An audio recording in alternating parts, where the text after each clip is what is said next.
सभी का बहुत बहुत स्वागत है यूट्यूब चैनल सेल्फ स्टडी में। आप सभी को नमस्कार। हम लोग आज एक सिलेबस डिस्कस करेंगे और किस सब्जेक्ट का, तो मैं आज शुरुआत करने ये जा रहा हूँ। सिलेबस डिस्कशन से ही कोई सब्जेक्ट की रूपरेखा तैयार की जाती है और कैसे पढ़ना है उसकी तैयारी की जाती है। तो सबसे पहले आज हम सिलेबस डिस्कस करेंगे। जो सब्जेक्ट है पॉलिटिकल साइंस, राजनीति शास्त्र, उसका हम लोग सिलेबस डिस्कस करेंगे यूजीसी नेट के लिए। ठीक है, यूजीसी नेट अगर आप लोग देख रहे होंगे तो यूजीसी नेट में होता क्या है कि इसमें जो क्वालिफिकेशन या फिर एग्जाम देने के लिए क्राइटेरिया होता है वो आपका मास्टर डिग्री मांगता है। आप सब लोग को वेल नोन है, पहले से पता है।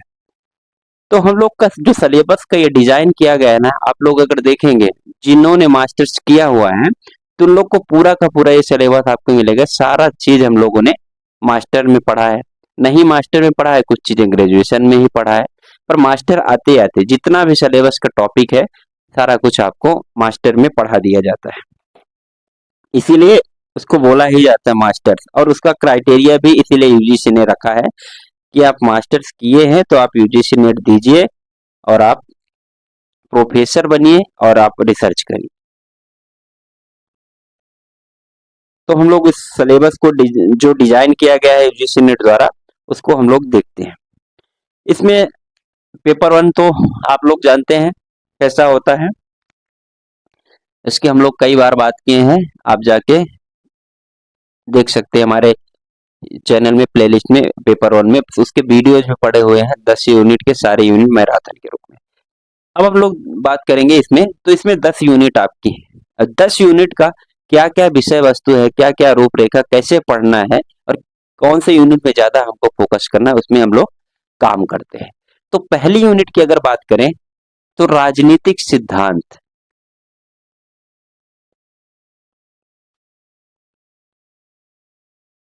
ठीक है, अंग्रेजी मीडियम के लिए पॉलिटिकल थ्योरी। राजनीतिक सिद्धांत की हम लोग बात करेंगे तो इसमें हम सब लोग सारा कॉन्सेप्ट पढ़ेंगे। आप लोग जानते हैं स्वतंत्रता होता है, समानता होता है, न्याय, लोकतंत्र, शक्ति, नागरिकता, राजनीतिक परंपराएं, उदारवाद, अनुदारवाद, समाजवाद, मार्क्सवाद, लेनिनवाद, नारीवाद, परिस्थितिवाद और बहुत सारे आधुनिकतावाद। तो इसमें हम लोग ये पढ़ें। ये पहले यूनिट की बात है। दूसरे यूनिट में हम लोग चलते हैं बहुत जल्दी जल्दी। राजनीतिक विचारक,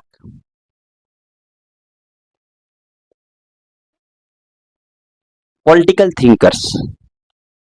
अब जब राजनीति है तो उसको कोई न कोई उसमें विश्लेषण करने वाला, उसमें रिसर्च करने वाला व्यक्ति होगा, तो राजनीतिक विचारक हुए। राजनीतिक विचारक जिन्होंने अपने अपने थॉट्स दिए, अपने अपने विचार दिए राजनीति से संबंधित, कैसा होना चाहिए कैसा नहीं।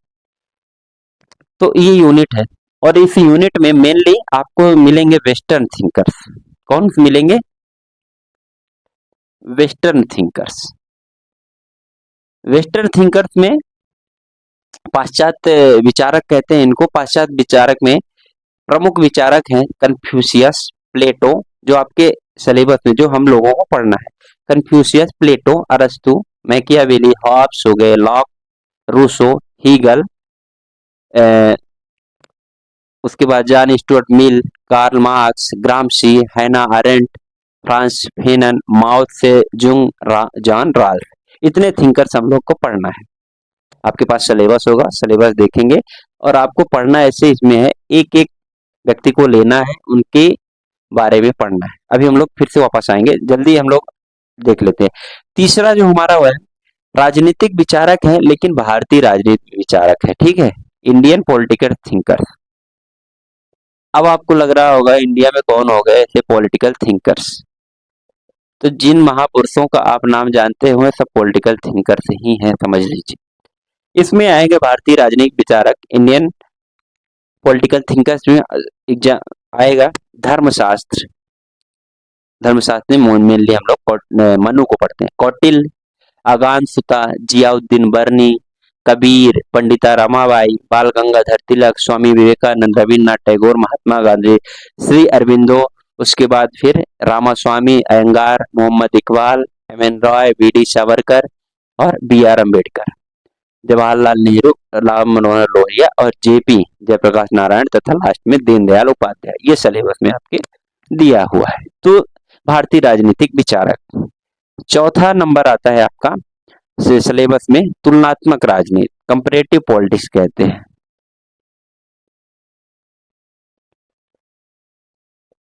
ये मैं ठीक है। पांचवी तुलनात्मक राजनीति में इसमें आप सब लोग देखेंगे कि वो राष्ट्रवाद हो गया, जैसे यूरोप और गैर यूरोपीय पढ़ना है, अमेरिका का हमको जानना है, वहाँ की शासन व्यवस्थाएं और गैर दूसरे दूसरे देशों के पढ़ना है। तो इसमें राष्ट्रवाद हो गया, लोकतंत्र से कहाँ का कैसा है इसके बारे में जानना है हम लोगों को, ठीक है। फिर 5वीं यूनिट के तौर पर हम लोग देखते हैं अंतरराष्ट्रीय संबंध। अंतरराष्ट्रीय संबंध मतलब इंटरनेशनल रिलेशन। कैसे इंटरनेशनल रिलेशन है हमारा भारत का अन्य देशों के साथ, अन्य देशों का अन्य देशों के साथ कैसा है, वर्ल्ड वार कैसे हुए, कैसे किन देशों के पास कौन से संघर्ष चल रहे हैं, कौन सी संधियां चल रही हैं, कौन से विवाद चल रही हैं, हम इंटरनेशनल रिलेशन में पढ़ते आए हैं। यूएनओ का क्या काम है, यूएनओ कैसी मध्यस्थता करता है, कैसे शांति स्थापित करता है, ये सब हम लोग अंतरराष्ट्रीय संबंध में पढ़ेंगे। छठवां यूनिट अगर बात करते हैं तो छठवां यूनिट में है भारत की विदेश नीति, foreign policy of India. Bharat की विदेश नीति कैसी है, फ्रॉम अगर कहा जाए तो नेहरू इरा से लेकर अभी नरेंद्र मोदी तक, कौन से प्रधानमंत्री आए, कौन से राष्ट्रपति आए, कौन से विदेश मंत्री ऐसे आए, क्या क्या फॉरेन पॉलिसी उन्होंने अपनाया, ये सारा हम कुछ भारत की विदेश नीति पे देखेंगे। भारत की विदेश नीति में अगर नेहरू जी ने सबसे बड़ी एक विदेश नीति लाए, कॉन्सेप्ट लाए, जिसका आज तक हम लोग पालन कर रहे हैं और बहुत अच्छे है, जिसको कहते हैं गुटनिरपेक्षता। ये सारे हम लोग इन चीजों को हम लोग डिटेल से पढ़ने वाले हैं। कहाँ पे, ये सिलेबस में दिया हुआ है। 7वें नंबर का यूनिट जो है, 7वें नंबर का यूनिट कहता है भारत में राजनीतिक संस्थाएं। क्या, भारत में राजनीतिक संस्थाएं, पॉलिटिकल इंस्टीट्यूशन इन इंडिया। अब इसमें सब हम पढ़ लेंगे। सब मतलब कि हमारा पूरा इंडियन कॉन्स्टिट्यूशन जो है, भारत का संविधान, कार्यपालिका के बारे में पढ़ेंगे, न्यायपालिका पढ़ेंगे, विधायिका के बारे में पढ़ेंगे, इसमें पॉलिटिकल इंस्टीट्यूशन में, ठीक है, भारत में न्यायपालिका। 8वें नंबर की जो यूनिट है, 8वें नंबर की यूनिट आपके सिलेबस में कहता है भारत में राजनीतिक प्रक्रियाएं। क्या, राजनीतिक प्रक्रियाएं मतलब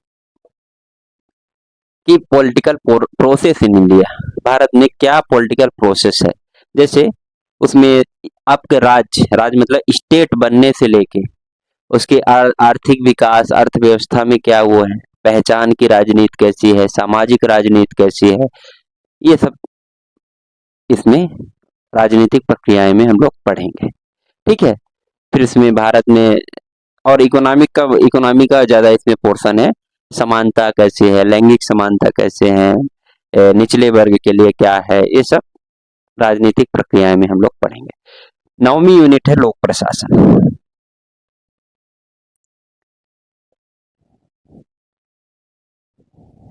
पॉलिटिकल साइंस में लोक प्रशासन को दे दिया गया है, हालांकि लोक प्रशासन का एक अलग से पेपर होता है यूजीसी नेट में, वो अलग सब्जेक्ट होता है, उसमें थोड़ा और डिटेल पढ़ते हैं, और पॉलिटिकल साइंस में केवल एक यूनिट के तौर पर इसमें हम लोग पढ़ेंगे लोक प्रशासन क्या है, नया लोक प्रशासन क्या है, संगठन क्या है, कम्युनिकेशन क्या है, उत्तरदायित्व क्या है, ये सारी चीजें हम लोग लोक प्रशासन में देखें। 10वीं यूनिट की अगर हम लोग बात करें, भारत में शासन, विधि तथा लोक नीति। क्या, भारत में शासन, विधि तथा लोक नीति,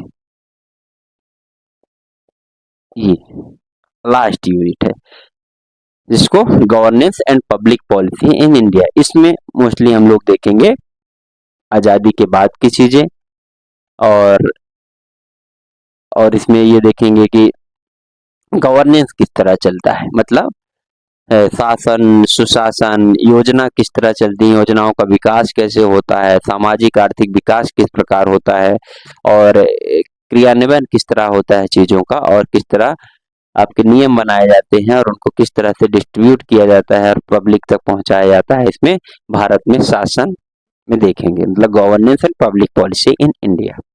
ये आपके 10 यूनिट है, ठीक है। ये 10 यूनिट आपके पॉलिटिकल साइंस में है। अब सबसे बड़ा मुद्दा ये है कि हम लोग को इसको कैसे डील करना है। डील करने का मतलब कि हम लोग क्या कर ले ऐसे कम समय पर कि हम लोग हाई ज्यादा स्कोर कर पाए। तो सबसे पहले मैं यहाँ से बताता हूँ आपको कि आपको कौन कौन से यूनिट पे ज्यादा फोकस करना है और जो आपके टच पे है। अगर आप तैयारी कर रहे हैं किसी कॉम्पिटिटिव एग्जाम की और मान लीजिए यूजीसी नेट की तैयारी कर रहे हैं, तो मैं बता रहा हूँ आपको कमांड कहाँ पे है, आपको पता भी है और मैं भी बता रहा हूँ कि कहाँ पर होता है, तो उन यूनिट को आप लोग कवर कर लीजिए। तो सबसे पहले अगर हम देखेंगे तो राजनीतिक सिद्धांत और राजनीतिक विचारक वाले यूनिट को छोड़ दीजिए। अभी मैं बता रहा हूँ कहाँ से पढ़ना आपको स्टार्ट करना है, ठीक है, जहां से आप ज्यादा मैक्सिमम स्कोर कर सकते हैं। और सिंपल सी बात है, अगर 100 क्वेश्चन में से 60 क्वेश्चन बना ले जाएंगे तो आपका नेट जेआरएफ क्वालिफाई हो जाएगा, और 60 क्वेश्चन आराम से आपके आ सकते हैं। कहाँ से आ सकते हैं? इन यूनिट से आ सकते हैं। तो देखिए सबसे पहले आपको फोकस करना है, सबसे पहले आपको भारतीय विचारक, मतलब भारतीय राजनीतिक विचारक है ना, इनका पढ़ लेना है। सब आपको पता है, महात्मा गांधी, एम एन राय, जवाहरलाल नेहरू, जियाउद्दीन बनी, सबका नाम सुना है। और इनके बारे में पढ़ना क्या है आपको, इनका इनके बारे में पढ़ना एक मतलब थोड़ा थोड़ा कि किससे रिलेटेड है, इनके मेन इनके आंदोलन पढ़ लेना है, और सबसे मोस्ट इम्पोर्टेंट इनकी किताबें पढ़ लेना है। 4 चीजें, किस किस राजनीतिक प्रक्रिया में ये सक्रिय रहे, इनकी किताबें क्या है, और इनका बेसिक इंट्रोडक्शन क्या है, इनको उपाधि किसने दी और इनने किसको उपाधि दी, ये देख लेना है। तो सबसे इम्पोर्टेंट आपका कौन सा है? पहला सीक्वेंस भारतीय राजनीतिक विचारक, इसको आप पढ़ लेंगे तो यहाँ से आपका कम से कम 5 से 6 क्वेश्चन होने की संभावना आसान है, और आपको पढ़ने में भी बहुत इंटरेस्टिंग लगेगा। फिर उसके बाद आप लोग देखेंगे भारतीय राजनीतिक विचारक के बाद कि भारत की विदेश नीति, भारत की विदेश नीति भी पढ़ने में आपको बहुत इंटरेस्टिंग लगेगी। इसके लिए आपको ऐसा करना है, मैं आगे क्लास लूंगा तो आपको निश्चित रूप से पढ़ाऊंगा। कोशिश ये रहे कि मेरे की 10 के 10 यूनिट की मैं मैराथन क्लासेस लाऊंगा। मोस्ट इम्पोर्टेंट, मुश्किल से 1.5 घंटे की एक क्लास रहेगी और सारे यूनिट कवर करने की कोशिश करूंगा, और जो एक्स्ट्रा टॉपिक्स रहेंगे उनको मैं अलग से लूंगा, ठीक है। तो भारत में विदेश नीति ये पढ़ना है, और इसको पढ़ने के लिए मैं सबसे अच्छा टेक्निक यही बता रहा हूँ। आप उठाइए जवाहरलाल नेहरू प्रधानमंत्री से लेके और अभी तक 2024 तक में क्या क्या इवेंट हुए हैं, कहाँ कहाँ समझौते हैं, उनको आप एक बार देख के चले जाइए। एग्जाम्पल के तौर पर शिमला समझौता हो गया, बाद में फिर कारगिल युद्ध हुए, ताशकंद समझौते हुए, भारत पाकिस्तान युद्ध, यही तो विदेश नीति में आता है। तो आप इस सीक्वेंस से देखते जाएंगे, देख लेंगे कम से कम 50-60 घटनाएं, उन्हीं में से क्वेश्चन आ जाना है। ये भारत की विदेश नीति यहाँ से आए, ठीक है। फिर आपको पढ़ना है भारत में राजनीतिक संस्थाएं। भारत में राजनीतिक संस्थाएं मतलब भारत का संविधान। भारत का संविधान में आपको कहाँ पढ़ना है कि भारत के संविधान कहाँ से शुरू हुआ, संवैधानिक विकास से लेके आपका लास्ट तक, पंचायती राज भी उसमें इंक्लूडेड रहेगा। तो आपको इसमें कुछ नहीं करना है ज्यादा, आपको मैं आगे बताऊंगा क्या क्या पढ़ना है, पर अभी आपको इसमें मौलिक अधिकार, मौलिक कर्तव्य, राष्ट्रपति, प्रधानमंत्री, संसद, यहाँ से जो जो मेन टॉपिक है आप पढ़ लीजिए। न्यायपालिका क्या है, पंचायती राज क्या है, ये पढ़ना है। कुल मिला के अगर आप अनुच्छेद को एक बार देख लेंगे, फ्रॉम एक आर्टिकल से लेके जितने पूरे 395 आर्टिकल है सबको देखना पड़ेगा। मुश्किल से आपको काम के 100 आर्टिकल है, उनको याद कर लेंगे तो यहाँ से क्वेश्चन बन जाएंगे। और बेसिक बेसिक न्यायपालिका, कार्यपालिका, विधायिका को समझ लेंगे, संसद को समझ लेंगे, मौलिक अधिकार को, नीति निर्देशक तत्व को, तो वहां से क्वेश्चन आने की संभावना हो जाती है और ये आपका सब पढ़ा हुआ है। तो यहाँ से आप क्वेश्चन बनाने की कोशिश करिए, ये बहुत आसानी से हो जाने वाला है, ठीक है। और इससे आपका 3 यूनिट का हेडेक भी कंप्लीट हो रहा है। फिर राजनीतिक प्रक्रियाएं, ये हम सब लोग को मालूम है। तो राजनीतिक प्रक्रियाएं में आपको अभी तक जितना भी मतलब आजादी के बाद से लेके उठापटक हुआ है, जो भी चेंजेस हुआ है, उसके बारे में सब आप लोगों को पढ़ना पड़ेगा। किसमें? पॉलिटिकल प्रोसेस में, ठीक है। आप लोग अगर देख लेंगे तो बहुत सारी मूवीज हैं, बहुत सारे ऐसे एपिसोड आते हैं जिनके माध्यम से आपको राजनीतिक प्रक्रियाएं भारत में पता चल पाएंगे, ठीक है। और आपको भारत में ऐसे भी ये पता चल पाएगा कि हाँ, किस प्रकार से कौन से राजनीति से कौन से नेता संबंधित है। आपको ये पता करना पड़ेगा कि कौन कौन सी राष्ट्रीय पार्टी हैं, कौन कौन से राजकीय पार्टी हैं, उनके लिए क्या क्राइटेरिया है। तो इसमें राजनीतिक प्रक्रियाएं में पता चलेगा। और जैसे आपके एक दिमाग में कोई मान लीजिए नेता ही आ गया, आपको नरेंद्र मोदी दिख गए, ठीक है। नरेंद्र मोदी कौन से पार्टी से संबंध रखते हैं, इनका बैकग्राउंड क्या है। उसके बाद राहुल गांधी मान लीजिए दिख गए, तो राहुल गांधी कौन से पार्टी से हैं, छोटे। और मान लीजिए दूसरे दल के नेता, मान लीजिए अखिलेश यादव दिख गए, कौन से पार्टी के हैं, इनके संस्थापक कौन से और इसका बैकग्राउंड क्या है, कैसे कैसे ये विकास किया पार्टी। तो ये सारी राजनीतिक प्रक्रियाएं में आप सब लोगों को पढ़ना है, क्या क्या भागीदारी रहती है और कहाँ से कौन सी सीट है। जैसे लोकसभा की सीटें कितनी है, राज्यसभा की सीटें कौन से प्रदेश में कितना बांटी गई हैं। तो ये आपको राजनीतिक प्रक्रियाएं में आपको यहाँ से कवर हो जाएगा, ठीक है। ये आपको यहाँ पर करना है। साउथ की ऐसी कुछ पार्टीज हैं, सब लोग को AIDMK हो गया, अभी TDP हो गया। ये सारी पार्टी जो हाँ, मार्क्सवादी पार्टी किस तरह काम करते हैं, वामपंथी दल कौन से होते हैं, राइट विंग लेफ्ट विंग क्या होते हैं, यह सब आप लोग को इसमें पढ़ना पड़ेगा और हम लोग आराम से इसको कर पाएंगे। फिर अगला आता है आपका लोक प्रशासन, ठीक है। लोक प्रशासन आसान है क्योंकि लोक प्रशासन एक नॉर्मल सा टॉपिक है। लोक प्रशासन मतलब आप इस हिसाब से देखिए कि कार्यपालिका, भारत की कार्यपालिका दृश्य देखिए। मान लीजिए आप कोई एक नौकरी करने वाले इंसान है, मतलब आप मान लीजिए IAS बन गए, आप कलेक्टर बन गए, या फिर आप कर्मचारी हैं नॉर्मल से। तो हमको कैसा होना चाहिए, कैसे मैनेजमेंट करना है कामों को, अपने अधीनस्थ के प्रति, अपने समकक्ष लोगों को, यही सब लोग प्रशासन में आपको सिखाया जाता है। उसमें बहुत सारे मॉडल है कि आप अधीनस्थ के साथ कैसे काम कर। जैसे मुझे याद आ रहा है XY मॉडल है शायद मैक्स वेबर का, उसमें समझाया जाता है कैसे आप अधीनस्थ के साथ रहेंगे। बहुत सारे उसमें कंपनी का, पहले क्या होते थे, औद्योगिकरण हुआ जब ना, तो उद्योगों में किस तरह कंपनी होता है, मैनेजर होता है, उससे नीचे कौन सा लेबर होता है, वो सब लोग प्रशासन में आपको पढ़ने को मिलेंगे। यहाँ पर मोस्टली हम लोग को देखना ये है, साइंटिफिक बहुत सारी थ्योरी है, वो देखना है हम लोग को। किन्हीं ने बहुत सारी किताबें लिखी हैं, साइंटिफिक मैनेजमेंट जैसे हो गए, लोक प्रशासन एक विषय, इस तरह की किताबें लोक प्रशासन सब्जेक्ट में आप पढ़ना। तो इसको आप अगर पढ़ लेंगे तो आसानी से ये काम हो जाएगा और हम इसको बहुत आसानी से जल्दी से कर सकते हैं। फिर आता है भारत में शासन विधि और लोक नीति।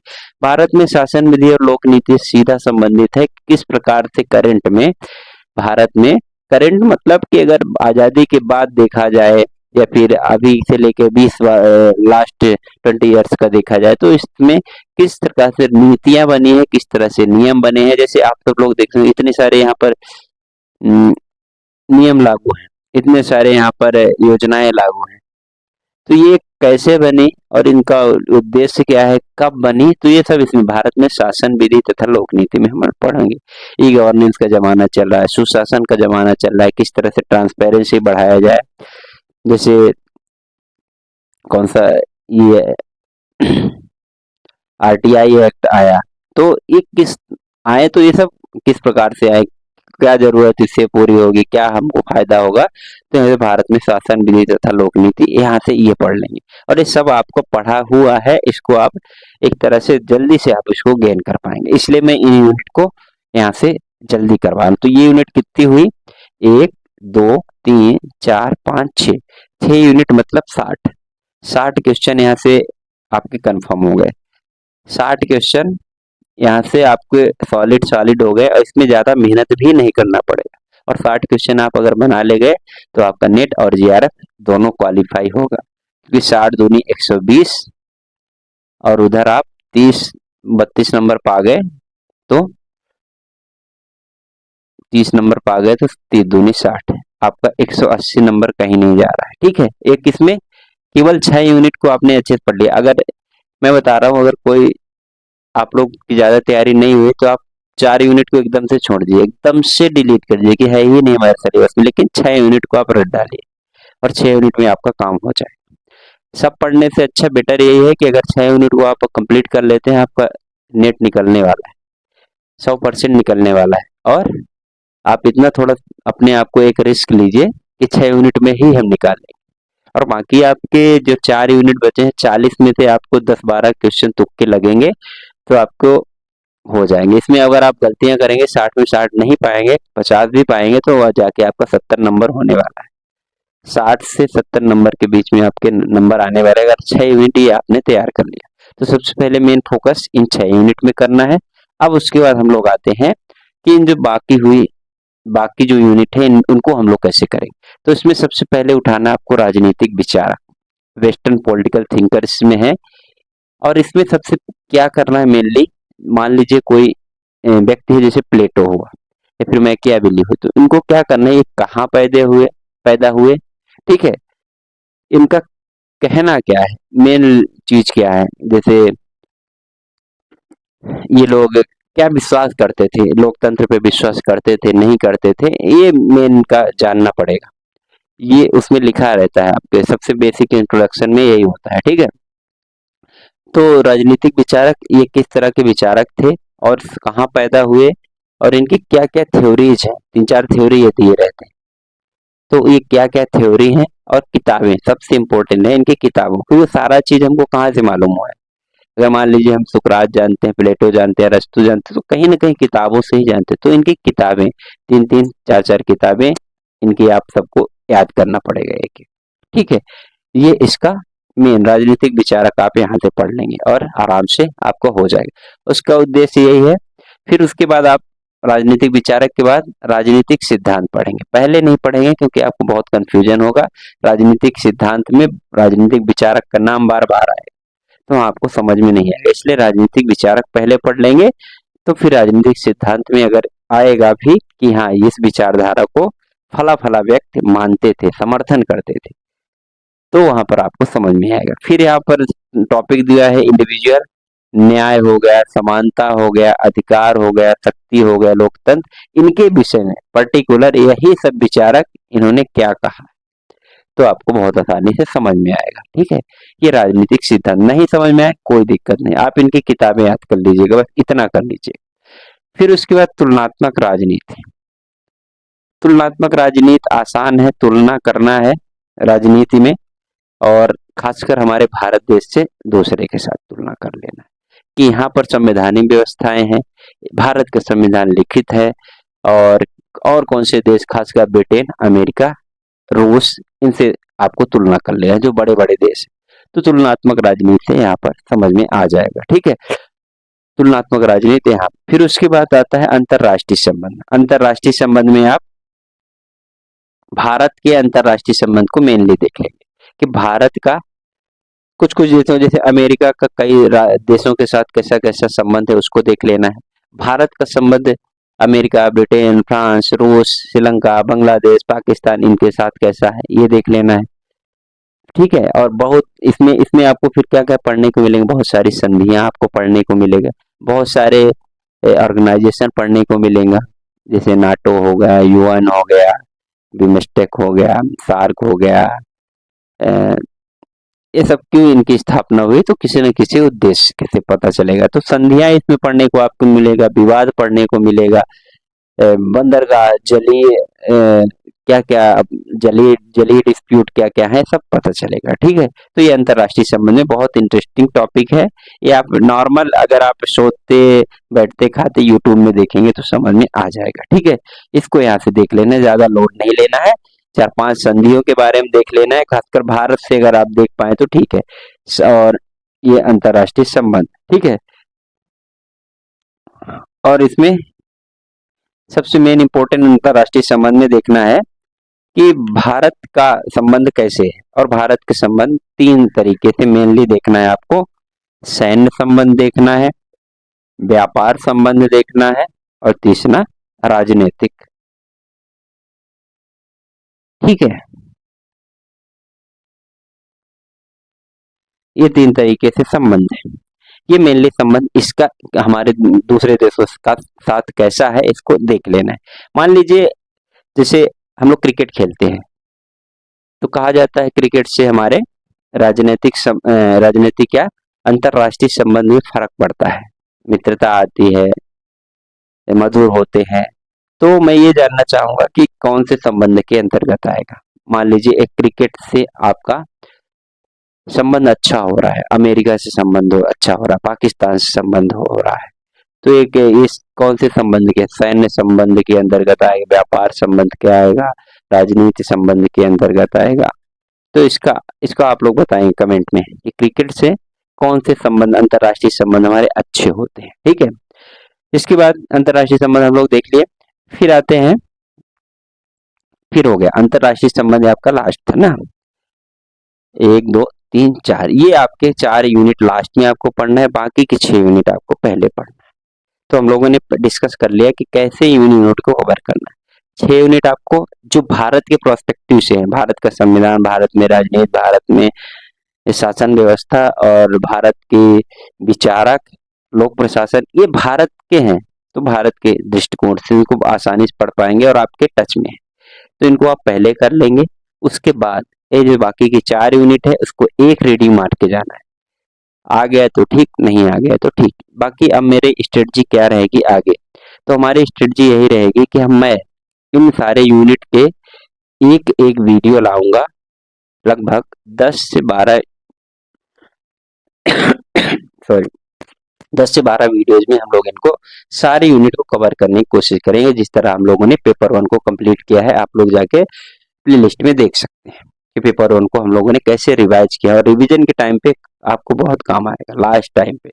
तो हम लोग यही कोशिश करेंगे, हर यूनिट का 1.5 घंटे 1 घंटे का वीडियो बनाएंगे, बहुत होगा तो पार्ट 2 बनाएंगे, नहीं तो नहीं बनाएंगे। तो इस तरह हम लोग इसको कंप्लीट करेंगे, और मैं ये गारंटी के साथ आपको कहता हूँ, हर यूनिट से अगर आपके गिरी के गिरी हालत में 4 क्वेश्चन भी सही हुए ना, तो 10 चौक 40 क्वेश्चन आप अपने से कर पाएंगे, 20 क्वेश्चन तुक्के लगेंगे, 60 क्वेश्चन आपके सही होने ही वाले, ठीक है, किसी भी हालत में। और लेकिन आप अगर 6 यूनिट इनको आप कंप्लीट कर लेंगे, किसको, लास्ट जिसको हमने बताया 6 यूनिट को, तो इससे आपके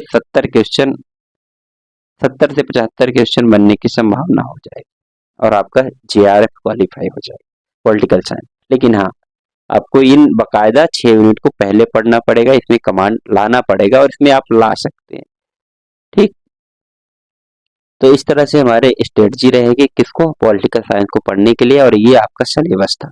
सिलेबस आपको याद होना चाहिए, 10 के 10 यूनिट एकदम उंगलियों पे होना चाहिए। 10 यूनिट में आपको ये थोड़ा थोड़ा मालूम होना चाहिए हर यूनिट में हमको क्या पढ़ना है, क्या कंटेंट पढ़ना है। तो ये रहेगा आपका पॉलिटिकल साइंस। बाकी हम लोग आगे क्लासेस लाएंगे, आगे टॉपिक लाएंगे, कुछ टॉपिक ऐसे रहेंगे जिनको मैं डिटेल से लूंगा, तो उनकी मैं जानकारी दे दिया करूंगा। तो आप लोग हमारे चैनल से जुड़ जाइए जो पॉलिटिकल साइंस से छात्र हैं, और पेपर 1 हमने कंप्लीट कर ही रहा हूं, और अभी हमने वहां पर टॉपिक वाइज चालू किया है, टॉपिक वाइज हम डिटेल डालते जाएंगे। और आपको रिवीजन वीडियो देखना है तो सारे 10 यूनिट की डली हुई है, आराम से प्ले लिस्ट में जाके देख सकते हैं, और बहुत फायदेमंद। जो अभी 18 जून को एग्जाम हुआ था ना, उसमें लगभग 20 क्वेश्चन डायरेक्ट आ गए थे। 50 में से 20 क्वेश्चन आना बहुत बड़ी बात है, डायरेक्ट क्वेश्चन आ गए थे। स्वयं के क्वेश्चन डायरेक्ट आए थे, 2-3 क्वेश्चन आ गए थे। रिसर्च एप्टीट्यूड के आगे प्रदूषण वाले चैप्टर से आए थे, डायरेक्ट क्वेश्चन आ गए थे। तो आप उसको जरूर देखिएगा। और पॉलिटिकल साइंस की हम लोग अभी यहाँ पर शुरुआत कर रहे हैं। बात दूसरे सब्जेक्ट के है, तो दूसरे सब्जेक्ट को आप थोड़ा सा भी अपने ढंग से पढ़ते रहिए। शायद दिसंबर वाले जो है टर्म है, उसमें हम सब चालू कर पाएंगे कुछ और सब्जेक्ट को। सोशियोलॉजी की डिमांड आती है, इंग्लिश की, हिंदी की, तो हम उसमें काम कर रहे हैं, पर अभी इस वाले एग्जामिनेशन तक नहीं कर पाएंगे। मैं क्लियर बता रहा हूँ, तो उसको आप अपने ढंग से करते रहिए। पेपर 1 आप मेरे साथ रहिए, उसको हम निश्चित रूप से कंप्लीट कराएंगे। उसमें 35 क्वेश्चन आपके सही होंगे ही, और पॉलिटिकल साइंस के लोग हमसे जुड़ सकते हैं और यहाँ पर पढ़ाई कर सकते हैं। और अपने हिसाब से आप पढ़ते ही रहिए, बाकी मैं जितना रिवाइज कराऊंगा तो आप उसको भी देखते चलिएगा, ठीक है। तो ये रहा पॉलिटिकल साइंस का पूरा सिलेबस, किस तरह से पढ़ना है, क्या पढ़ना है, कहाँ पे ज्यादा जोर देना है, हम लोगों ने डिस्कस कर लिया। आप इस वीडियो को देखिए और अपने दोस्तों तक भी साझा कर दीजिए अगर आपको ठीक ठाक लग रहा हो और आपको ऐसा लग रहा हो कि हाँ कुछ फायदा हो पाएगा। तो इन्हीं बातों के साथ नमस्कार, जय हिंद। पढ़ते रहिए, आपका एग्जामिनेशन फिर से बहुत नजदीक आने वाला है, क्योंकि एक महीने और बचे हैं बस। इस बार पेपर ऑनलाइन होगा। तो ठीक है, जय हिंद।